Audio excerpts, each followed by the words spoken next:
this is really hard for me. I grew up in a relatively liberal households. A lot of my family is still a little bit liberal. I've managed to convert my mom to being a conservative. She voted for Pierre. I'm pretty proud of that. But for the most part, a lot of my family is quite liberal. Wife, obviously conservative, and I'm doing my best to raise my kids conservative with the proper values. But I'm convinced now that the media wants us dead. The media wants me dead. I think some of our politicians actually want me dead. So I know this is probably going to make me sound a little conspiratorial or borderline schizophrenic or paranoid, whatever it is. But seeing what just happened in front of our eyes live and seeing people's reactions, I understand people react differently to grief.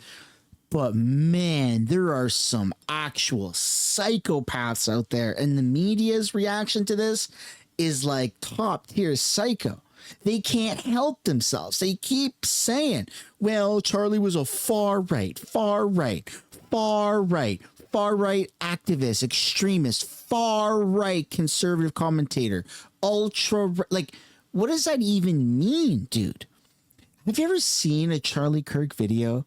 He's like a nice, nerdy guy that would just go and debate people or talk to people, everybody. Big fat whales with purple hair, with the big earrings like a bull in their nose, right? Hey, no, everybody calm down. Let's give her a chance. Let's give him a chance, right? Let's talk. Here's my values and what I believe in. What are yours? Like, gave everybody a chance. Not far right at all. Even myself, I don't consider myself far right at all.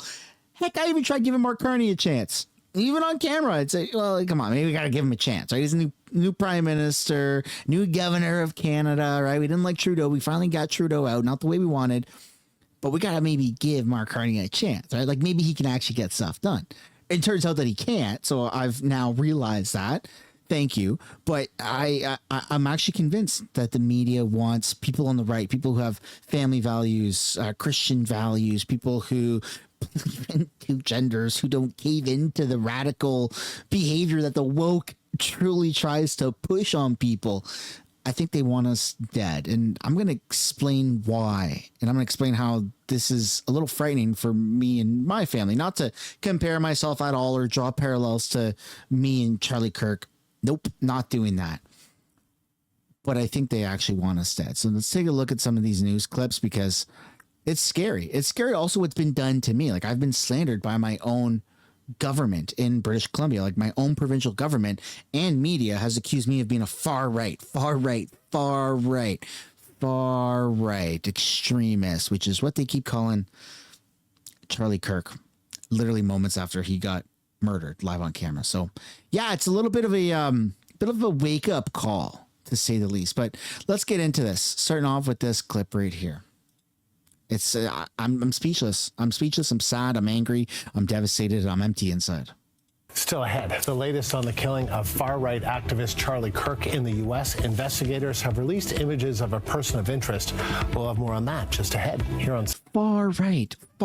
I've been called far right, and you're going to see that in this video. He wasn't far right at all. In fact, it wasn't just that guy on that program in Canada who said it. It's also this guy on this program who said it. Jordan, just you touched on this, and I talked a little bit about this with Katie Simpson. I just wanted to cycle back on it where you flagged it. Just the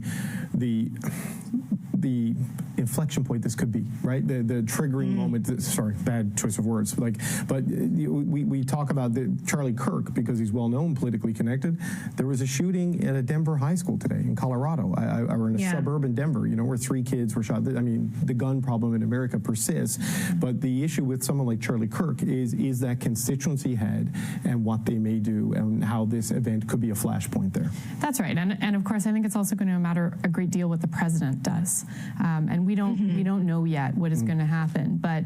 Yeah, he stood up and he made dedicated video and ordered all the flags to be at half mast till Sunday 6 p.m. I mean, the president of the United States sees what's going on, and there's a radicalization that's happening, and it's because of the media. The media is actually the problem. I see people with the media is the virus, and like it's easy to say that, but once you actually start to see it and your own start getting attacked and murdered, and then they continue to attack those who were just murdered, then you start to realize, oh yeah, this is actually like a culture war. Like this is a war. Like we're at war. We're not in Ukraine. We're not in Afghanistan. We're not Iraq or Iran. We're at war here. And it's with our own taxpayer dollars. It's with our own politicians. It's with our own media. And so you have a choice, right? You can choose to try to fall into the propaganda trap that the media, the mainstream media really is. Or you can choose to think outside the box and realize that they want us dead, man. They freaking want us dead. Risen to this level of violence in terms of lethal violence, but we've seen attacks here as well. I think that's such an important point to make, and I tried to do that this morning. We don't have the suspect. We don't know the full motivation, but it certainly is occurring at a very politically charged time. And you only need to go online to see the reaction from both sides to what has happened, to know what is spoken to there. I don't know if you've done that at all, Barbara, in the last 12 hours or so. What have you seen there, and what concerns does that raise for you? Yeah, I've had a little bit of time to look, and it is very disconcerting what we're seeing, especially from Trump and his supporters as well, where they are calling him a martyr. There are some in online spaces that are calling for further violence, retaliatory violence. So I really fear that this will lead actually to an escalation, as the left in particular is vilified in many of these narratives, and quite explicitly in an ex-post comments by Trump from Trump yesterday, which really did put the blame soundly at the feet of the left and liberals, and by extension Democrats as well. The media, the left-wing politicians, that left narrative is just what's really pushing this toxicity in this world, and it's leading to the brainwashing of hundreds of millions of people, and they are taking matters into their own hands, and they're radicalized because they're told it's okay to be radicalized because orange man Nazi, right? Trump Nazi, pedo, this and that, far right, far right, far right. I just keep hearing that in my brain, and it's sickening. Oh my goodness. And they just can't help themselves either. Let's have a look at this clip. I mean, look, Charlie Kirk, and I don't say any of this to disparage him, but was a controversial, polarizing figure, right? The provocations No, he wasn't at all. He was a super nice guy who literally spent most of his adult life talking to people on the left. He got out of his bubble. He broke the bubble. He broke the box. He wasn't in an echo chamber. He bridged the gap between the left and the right to try to understand the left's mentality. And he would literally go and debate and talk to people exclusively on the left. My goodness. He was in, so to speak, enemy lines, trying to talk to them. And then this happened. These university tours, he's going to these campuses, to sort of provocation and confrontation and debate and argument was a big part of what he did with his Turning Point USA. But he was very close to Donald Trump, who has ordered all U.S. flags to be lowered in honor of Charlie Kirk for his murder today. You can see right there. Is that the White House? I think that's the White House. So this speaks to his importance and central role to Donald Trump, Katie. I mean, look, Charlie Kirk. That's insane to me. They just can't help themselves. He was a provocateur, right? Provocateur. Right away. They took, it wasn't just on video. They also posted this. So here's some of Charlie Kirk's most controversial takes. Slain right-wing activist and commentator relished debate. Uses platform to rail against liberal views. This is insane. Absolutely insane. And this is why it's gotten me a little nervous, which is why I took to X and I said this, right? I'm actually kind of worried. My own provincial government has labeled me by name a right-wing extremist. Look at what just happened today with Charlie Kirk when you label private citizens with such radical labels. You owe me a genuine apology and retraction, David Eby. I'm going to sue you so hard. And that's because I was invited down to the Legislature, which is the provincial parliament building in British Columbia. And just me showing up, I made it on CTV. I was like a big spectacle.